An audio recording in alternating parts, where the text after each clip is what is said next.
নমস্কার বন্ধুরা, মৌসুমি kitchen and ব্লগে আপনাদের সবাইকে স্বাগত। আগের দিন আপনাদের কোদালবস্তি রেঞ্জে সাঁওতালি নাচ শেয়ার করেছিলাম। এবার ওখান থেকে আমরা আবার রিসর্টে ফিরে যাব। আগামীকাল খুব ভোরে আমাদের উঠতে হবে, সকাল 6:30 নাগাদ আমাদের রেডি হয়ে বের হতে হবে, কারণ কাল আছে এলিফ্যান্ট সাফারি, সেখানে আমরা যাব। 7:45 মধ্যে জলদাপাড়ার গেটে এন্ট্রি করাতে হবে। সকাল 5টার সময় অ্যালার্ম দেওয়া ছিল ঘড়িতে, মেয়েও উঠে পড়েছিল, তাই সময়ই রেডি হয়ে গিয়েছিলাম আর বেরিয়ে পড়লাম হাতি সাফারি করতে।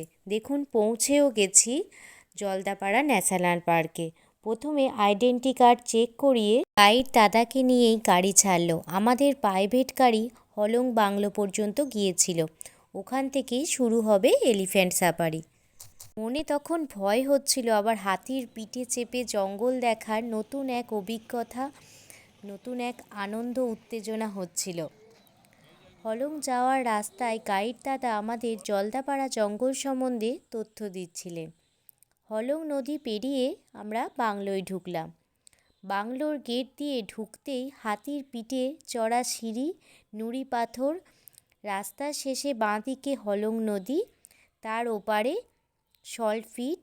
এখানে বন্য পশুরা নুন চাটতে আসে। বাংলোর জানালা দিয়ে বন্যপ্রাণী দেখার সুবিধার খুবই ইচ্ছা ছিল একবার হলংয়ের বাংলোয় রাত কাটানো, কিন্তু বুকিং যেহেতু হয়নি সেখানে, তো সেজন্য সেটা আমাদের পসিবল হয়নি।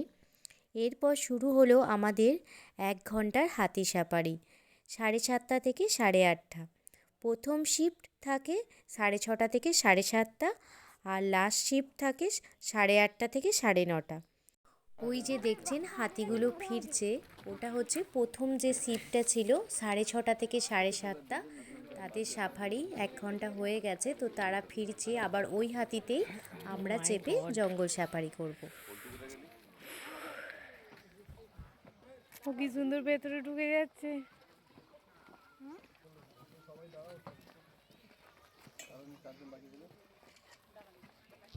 আমার মেয়ে বসতে পারবে। ভয়ে ভয়েই আমি হাতির পিঠে চললাম, আর মেয়ে হাতির পিঠে উঠে খুবই বদমাইশি করছিল। সে কিছুতেই লোহার হাতলটা হাত দিয়ে ধরবে না, খুবই বদমাইশি করছিল। ওর বাবা ওকে খুবই সামলেছে, আর পুরো জঙ্গলটায় সে কথা বলতে বলতে গেছে। যে হাতির মাউথ ছিল সে বলছিল যে কথা বলো না, কথা বলো না, কিন্তু ও শুনবে কে? সে তো শুনবে না, সে তো বলেই যাচ্ছে, কথা বলেই যাচ্ছে। গোটা রাস্তায় সে সমানে বকবক করে গেছে, ওর বাবাই ওকে ধরে বসেছিল। হাতি মাটির পথ ছেড়ে জঙ্গলে প্রবেশ করলো। গাছের ডাল পাতা আমাদের ছুঁয়ে যাচ্ছে। আমরা হেলতে দুলতে জঙ্গল দেখতে দেখতে চলেছি, খুব এনজয় করছিলাম। কিন্তু বেশি ক্লিপ আমি ভিডিও করতে পারিনি, কারণ প্রচণ্ড দুল ছিল, আর আমার মেয়েও প্রচণ্ড একটু বদমাইশি করছিল। তো যেটুকু তুলেছি সেটুকুই আপনাদের সাথে শেয়ার করেছি। আশা করছি আপনাদের খুব ভালো লাগছে। আপনারা ভিডিওটা দেখতে থাকুন, সঙ্গে থাকুন।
গণেশায় নমঃ। গণেশ 45 মিনিট পর দেখুন আমরা হাতি সাফারি করে সবাই ফিরে পড়েছি, আর আমরা নেমেও পড়েছি। আর আমরা খুব সুন্দর হাতির পিঠে চড়ে জঙ্গল সাফারি করেছি। আপনারাও জলদাপাড়ায় বেড়াতে গেলে আপনারা অবশ্যই হাতি সাফারি করবেন, খুব ভালো লাগবে। আর হাতিগুলো সত্যি খুব ভালো, এত ভালো, মানুষের সাথে এত ভালোভাবে মিশে গেছে। অনেকে ওদের হাত দিচ্ছে, সুরেতে হাত দিচ্ছে। বাচ্চা হাতিটাও কি মিশুকে ওর মায়ের সাথে সাথে পুরো জঙ্গলটা আমাদের সঙ্গে ছিল। ও কিন্তু কোনো রকম ট্রেন্ড নয়, যে বাচ্চা ছোট হাতিটা আছে না, সে কিন্তু ট্রেন্ড নয়, এখনও তাকে ট্রেনিং দেয়নি, তাও কি সুন্দরভাবে মায়ের সাথে সাথে যাচ্ছে। দেখে না খুব ভালো লাগছিল, খুব সুন্দর একটা এক্সপিরিয়েন্স, খুব সুন্দর মুহূর্ত, যাবি না মনে ধরে রাখলাম, খুব ভালো লাগলো।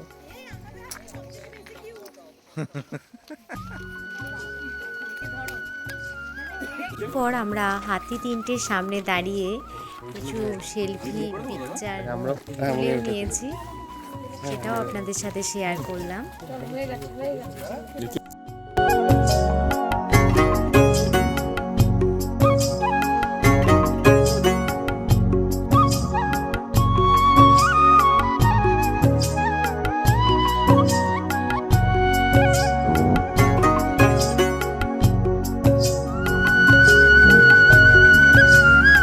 সাফারি করে এসে আমরা রিসর্টে ব্রেকফাস্ট করতে বসেছি। মেনুতে ছিল পুরি, সুজির উপমা, আর ছিল ছোলার ডাল, আর ডিম সিদ্ধ, আর স্যালাড, আর ছিল কফি। আজই জলদাপাড়া দেবরানী রিসর্টে বা জলদাপাড়াতে আমাদের শেষ দিন। আজই আমরা বেরিয়ে যাব। আজ আমাদের 10 দিনের পুরো ট্যুরটা কমপ্লিট হলো। আপনাদের সব কিছু যেটুকু পেরেছি সেটুকু ভিডিও আপনাদের কাছে শেয়ার করেছি। মনটা আজ খুবই খারাপ লাগছে যে আমরা আজই চলে যাচ্ছি জলদাপাড়া থেকে।